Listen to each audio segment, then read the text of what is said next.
What's up, investors? It's the Russian dude. Over the past several weeks, we have witnessed the Ukrainian armed forces extending their control over the Russian territory. Despite the persistent pressure, the Russian army seems to be struggling with the shortage of personnel, a situation that has left the Kremlin in a delicate position. As the conflict continues, the lines between professional soldiers and conscripts are increasingly blurred, with significant consequences for Russian society.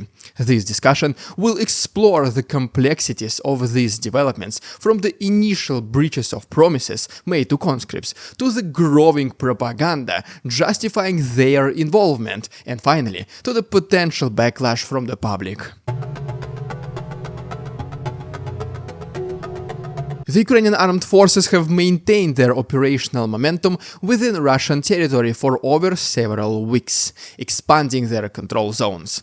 This development has created a significant challenge for the Russian military, which appears increasingly stretched thin.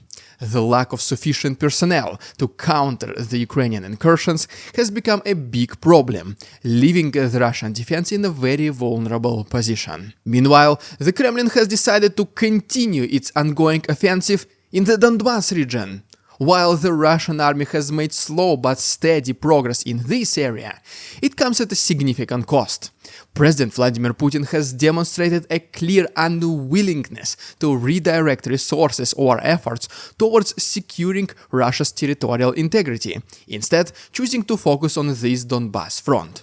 This decision brings up a critical dilemma: the Russian leadership's prioritization of territorial gains in Ukraine over the immediate defense of its own borders. However, the need to protect regions like Kursk has not gone unnoticed. The regime is now considering an unprecedented and controversial measure: deploying conscripts to fill the gaps in the Russian defenses. This marks a significant shift in policy, as conscripts who were previously considered untouchable in such high-risk scenarios are now being mobilized to the front lines. The decision to deploy conscripts to the Kursk region has raised serious ethical and strategic concerns. Reports indicate that draftees from various Russian regions are being transferred to Kursk, a move that has sparked widespread anxiety among the families of these young men. Some Russian projects which assist Russians in avoiding participation in the war has seen a surge in the appeals from concerned relatives, many of whom fear for the safety of their loved ones. The most recent example comes from the story shared by the aunt of a conscript, who revealed that her nephew, enlisted just 2 months ago, is now facing the prospect of deployment to Kursk region. The stark reality is that sending conscripts into a war zone, even for tasks such as digging trenches or providing rear support, exposes them to mortal danger. In modern warfare, the distinction between frontline combatants and support personnel is increasingly blurred, as all military personnel are legitimate targets for enemy forces. The implications of this decision are profound. It raises the question of whether these young, inexperienced draftees can withstand the rigors of combat, especially against the highly trained and motivated Ukrainian forces. The use of conscripts in such a capacity could spark significant backlash, potentially destabilizing the already fragile social contract between the Russian government and its citizens. The Kremlin's decision to deploy conscripts to the front lines represents a significant breach of this social contract. Historically, the Russian government has assured its citizens that conscripts would not be involved in active combat. Even in the early stages of the invasion of Ukraine, President Putin made public statements affirming that conscripts would not participate in hostilities. However, as the war has dragged on, these assurances have been steadily eroded. The very first case happened on February 24, 2022, when conscripts were found among the Russian forces invading Ukraine. Although the Kremlin quickly labeled this as just a mistake and ordered their withdrawal, the damage was already done. The incident marked the beginning of a series of policy shifts that have increasingly blurred the lines between professional soldiers and conscripts once again. Since then, conscripts have been subjected to growing pressure to sign military contracts, effectively transforming them into professional soldiers. While this practice has been met with resistance, the reality is that many conscripts have found themselves in harm's way, either through direct combat or by being stationed in areas vulnerable to Ukrainian attacks. The deployment to Kursk is just the latest in a series of moves that have placed conscripts in increasingly dangerous situations. This broken promise has not gone unnoticed by the Russian public. Parents in particular have begun to voice their concerns, with some resorting to social media campaigns to draw attention to the deployment of their children. These activities, which have gained traction in recent months, are now a clear indication that the public is no longer willing to passively accept the government's actions. As the situation escalates, the potential for widespread social unrest becomes more likely. The Russian government, already facing significant internal and external pressures, may find itself dealing with a new front: a delusioned and increasingly vocal population demanding the safety of their children. But in order to fully grasp the gravity of the situation, it is essential to understand the nature of conscription in Russia.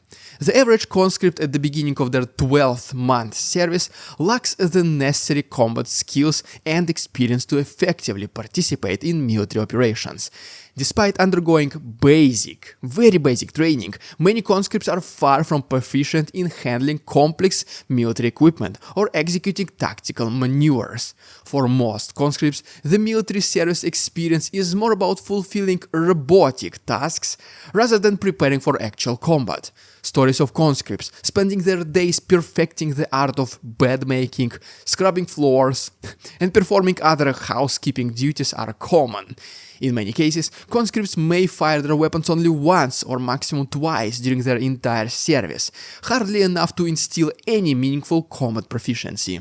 This reality starkly contrasts with the demands of modern warfare, where soldiers are expected to be highly trained and ready to engage in combat at moment's notice, and not just become a professional hotel staff. This disconnect between the expectations placed on conscripts and the actual training they receive highlights the absurdity of their potential deployment to active war zones. The Russian military, with this emphasis on ceremonial precision and discipline, has failed to equip these young men with the skills needed for survival in a conflict of this scale and intensity. Moreover, the societal perception of conscription in Russia is deeply ingrained in the collective consciousness.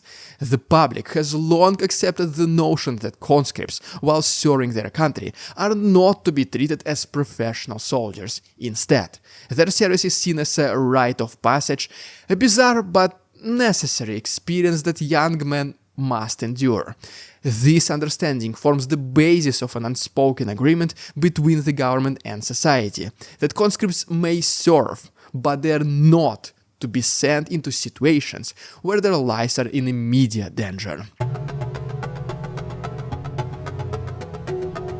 As the involvement of conscripts became more apparent, the state's propaganda machine began to work overtime to justify their participation. The rhetoric shifted from assurances of safety to an emphasis on duty and sacrifice. Propaganda figures and media outlets started to argue that participating in the war was a necessary rite of passage for young men, framing it as a test of valor and a path to becoming a real man. Basically, you have to give up your life or come back seriously injured in order to be seen as a grown-up male in Russia, according to the propagandists, who obviously will do everything possible not to go to the front lines themselves or send their own children. This shift was not without its inconsistencies. For example, on May 8th, President Putin reiterated that conscripts would not engage in combat, only to later adjust this stance during a meeting with military bloggers in June. By then, the narrative has evolved to suggest that conscripts were indeed needed to fulfill their sacred so-called duty to the fatherland, particularly in regions deemed crucial for national security such as Belgorod and Kursk.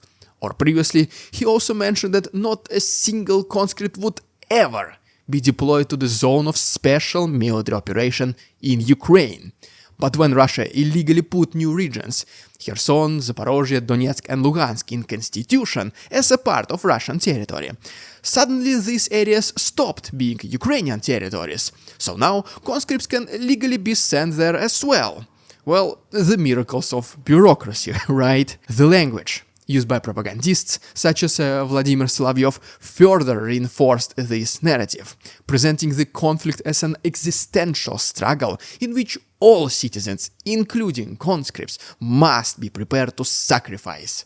The glorification of death in battle and the portrayal of conscripts as essential to the war effort have become central themes in the state's messaging. As the conflict continues, the long-term consequences of deploying conscripts could be profound. The Russian government is facing a delicate balancing act. It needs to sustain its military efforts while also maintaining domestic stability. The use of conscripts, however, risks alienating significant portion of the population, particularly the families of those directly affected. The history of conscription in Russia has always been problematic. In previous conflicts, such as the Afghan War and the First and Second Chechen Wars, the use of conscripts has led to significant public backlash and ultimately contributed to broader social unrest. Today, as the war in Ukraine drags on, there is a big possibility that history may repeat itself. The Russian military's decision to deploy conscripts to the front lines represents a dangerous gamble. The breach of the social contract, which has long underpinned the relationship between the government and its citizens, threatens to destabilize the already fragile domestic situation. As the conflict once again drags on, the Kremlin's actions will likely face increasing scrutiny, both from the within Russia and the international community. The implications of this are far-reaching. Should the public's discontent continue to grow, it could lead to a larger crisis of legitimacy for the Russian government. The state's reliance on propaganda to justify the use of conscripts may not be sufficient to calm down the rising tide of dissent. Moreover, the potential for civil arrest, driven by the anger and frustration of parents and families, possesses a significant threat to the government's ability to maintain control. You can take away free press from people.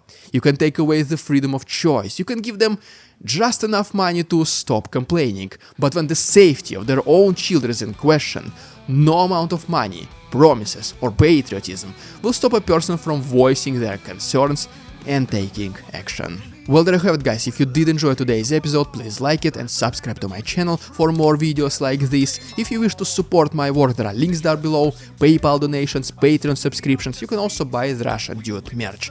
The links are down below. Thank you so much for watching. See you tomorrow. We won't succumb to their tricks, the facade they try to sell. Their twisted words and feeble claims on us all they cannot quell. We see through their lies, their feeble attempts to sway. We do not believe in